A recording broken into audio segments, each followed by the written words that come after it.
નમસ્કાર દર્શક મિત્રો, @ગુજરાતમાં આપણું સ્વાગત છે।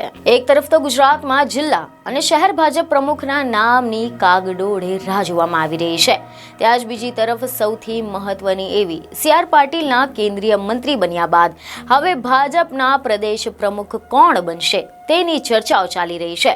જોકે ભાજપમાં તો અત્યારે કોઈ શીર્ષ નેતૃત્વ ગુજરાતમાં સંભાળી શકે તેવા નેતાઓ ખૂબ જ ઓછા છે, પરંતુ આ બધાની વચ્ચે એક એવું પણ નામ છે કે જે અનુભવ અને રાજકીય કુશળતા બધી જ રીતે યોગ્ય ચહેરો છે તેવી ચર્ચા ચાલી રહી છે, અને તે છે પૂર્વ મુખ્યમંત્રી વિજયભાઈ રૂપાણી। જી હા, એકાએક જ હવે ભાજપ પ્રદેશ પ્રમુખ પદ માટે વિજય રૂપાણીના નામની ચર્ચાઓ શરૂ થઈ ગઈ છે।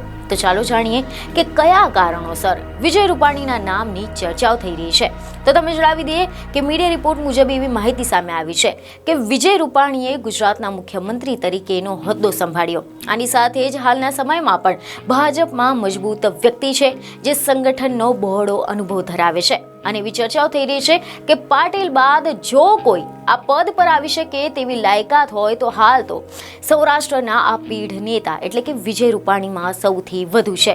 તો આની સાથે જ જ્યારે ભાજપે સૌરાષ્ટ્ર પર ભરોસો મૂક્યો છે ત્યારે ભાજપને સફળતા મળી છે। વિજય રૂપાણીને પ્રદેશ પ્રમુખની જવાબદારી સોંપવામાં આવી શકે તેવા ઘણા બધા કારણો છે।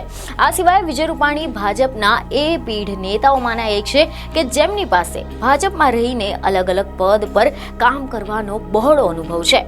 ભૂપેન્દ્ર પટેલ સરકાર આવી ત્યારબાદ પણ ચૂંટણી વખતે વિજય રૂપાણી અને નીતિન પટેલ જેવા પીઢ નેતાઓને ટિકિટ આપવાની વાત કહેવામાં આવી હતી, પરંતુ આ નેતાઓએ ચૂંટણી લડવાનો સામેથી જ ઇનકાર કરી દીધો હતો, અને હવે આની સાથે જ ત્યારબાદ વિજય રૂપાણીની ભાજપમાં બીજી ઇનિંગ પણ શરૂ થઈ હોય તેવું લાગે છે, કારણ કે હમણાં જ થોડા સમય પહેલા જ્યારે મહારાષ્ટ્રના CMની વરણી કરવાની હતી તે વખતે નિર્મલા સીતારમણ કરતા પણ ઉપલો હોદ્દો તેમને આપવામાં આવ્યો હતો, અને એની સાથે જ હમણાં જ તેમને રાજસ્થાનની પણ જવાબદારી સોંપવામાં આવી હતી।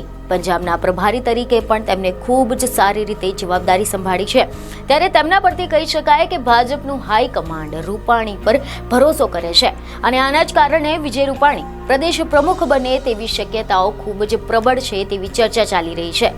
બીજને ખબરો સાથે ફરી મળીશું। ધન્યવાદ।